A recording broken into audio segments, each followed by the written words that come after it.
RTV6's Hiring Hoosiers works to connect you to jobs, training, and career development.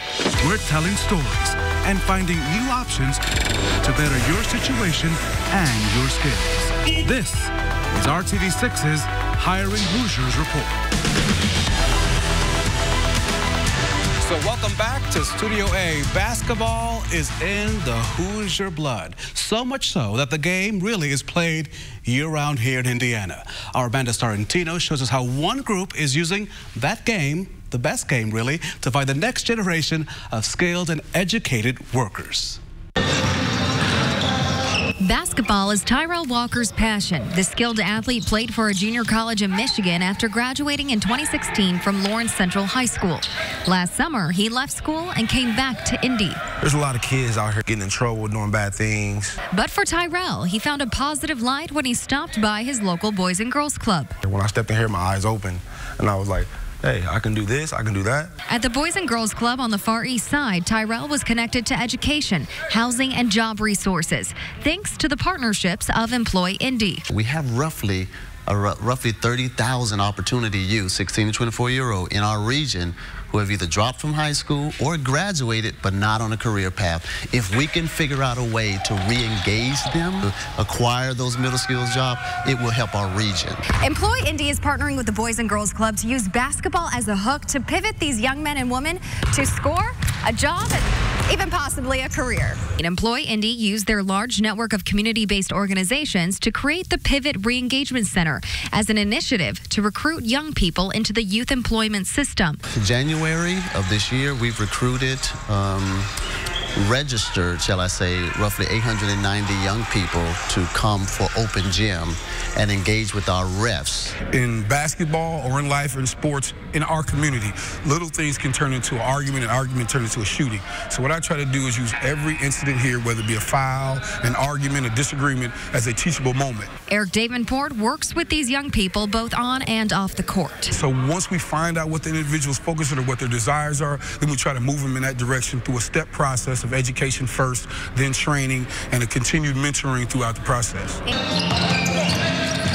Kids like me need this, you know, getting them out the street, getting them back into school, figure out what they want to do in their lives. It's a program that has given 21-year-old Tyrell the courage and motivation, along with the skills to pursue his career and life goals. I want to get back in college, finish my career. In Indianapolis, I'm Amanda Starantino, RTV6 News. Amanda, thank you. The Pivot Re-Engagement Center is an open-door policy. They try to work with anyone in the community between the ages of 16 through 24 to help them physically, mentally, and financially. For more information on how you can get involved with Employ Indy's Pivot Re-Engagement Center, head over to our website, hiringhoosiers.com. Let's talk numbers. 38,000 firefighters attending, 68 different countries represented, 39 Indiana fire departments pitching in. RTV6's Meredith Barrick takes a deeper look at how you can get into this career at a major event happening this week right here in the Circle City.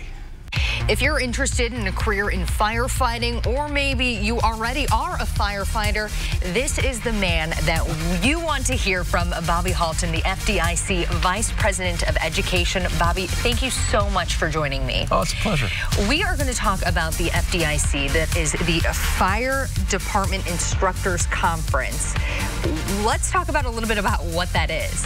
It's a 93-year-old show, started in 1928. Wow. And so what it is, it's a collection of the fire service annually in order to discuss innovations, challenges, opportunities, solutions. Now, for folks who maybe aren't in the firefighting industry, is this something that I could attend, or someone interested in a career in firefighting could attend? Absolutely. And we also have, from Tuesday through the rest of the week, we have events open to the public. So you can learn what firefighters do. And it's so interesting because people think it's just fighting fire. Right. But it's inspections, and it's code enforcement, and it's learning, helping builders put communities together. It's medical, all the medical response. And you think about community-based paramedicine, it's helping take some of the burden of the system off so we can come right one-to-one with the community. We're really such an integral part of the community in so many ways, and people just think of, well, when something's on fire, which is really, really important. It's our middle name. Right. But there's so much more that we do inside of that, and it's an incredibly rewarding career. It really is one of the most rewarding. I think it's the most rewarding career you can have. But we're always rated very highly in job satisfaction. Every firefighter complains endlessly, but none of us leave. Just like us in the music industry. Exactly. No, exactly. I'm kidding. There are all kinds of career paths. You can become a paramedic, an EMT, you can become an inspector, you can go to the arson division, you can go into all kinds of things. But every firefighter follows a track, right? You're a firefighter, then you're an engineer, then you're a lieutenant and a captain and a division chief and a district chief and an assistant chief and all the way through the system if you want to go there. What's wonderful about firefighting is you can find where your niche is, and many men and women find that early on, and they go, this is what I love, right? And then others gravitate further, and some are like, no, this is what I right here. And it's fascinating. You know, if you look at the American Fire Service today, I was hanging out with a friend of mine from New York City. They have 5 or 6 dentists. They have like 11 doctors. Wow. They have 50 or 60 PhDs. Which is not the same thing here in Indianapolis. I know at least 8 or 10 PhDs that work here, and so it's the rewards of what we do are so great, right? And the risks are incredible, but the rewards are so amazing, and it's just that cool. It really is. And I think something so great about the industry is the diversity that you just spoke to. It's not just folks who are wanting a job that requires a little bit of physical labor. It's people with some impressive degrees and things like that. It's also women. It's people from all different walks of life and backgrounds. And size, it doesn't matter. And you're exactly right. In other words, this is one field that has no barriers to entry, none, because we serve everyone. And so you have some skill set. Someone out there is listening, well, I could never be a firefighter. No, we can teach you the fundamentals. Right. We have jobs for literally everyone. If you've got young people and family, and if you have a child who's wondering, what do I want to do with my life? Here you go, here's an opportunity. Yeah. But the things you'll see on the streets and the equipment that you can touch, and the men and women who are there, they want you to come. Once again, we so very appreciate everything that you and all the other firefighters in Indianapolis and Central Indiana do to keep our community safe. For all the information on the FDIC, you can head to hiringhoosiers.com. Bobby, thank you so much for joining me. Pleasure was mine. A big thank you to all our first responders. And Meredith, we'll see you tomorrow morning on Good Morning Indiana. As Meredith mentioned, all the details on the FDIC are on our website right now. We actually had a much longer, very interesting chat with Bobby during his visit with us. We posted the entire interview with that story on our website, as you know, hiringhoosiers.com. You are watching the Hiring Hoosiers Report right here on RTV6. Hiring Hoosiers, all new tomorrow. This is a special lab helping the hospital fill a need and giving people a chance to move up in their careers. How you can learn new skills and earn more money in healthcare. All new at 6 a.m. All new at 6 a.m.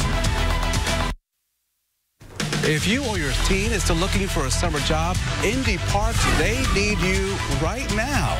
They still have about 250 aquatic jobs open. That's lifeguards, cashiers, pool managers, and some summer food and day camp roles as well. If you're interested in being a lifeguard but don't have the skills, Indy Parks, they will train you. Every Saturday through May the 4th, they offer free lifeguard training sessions.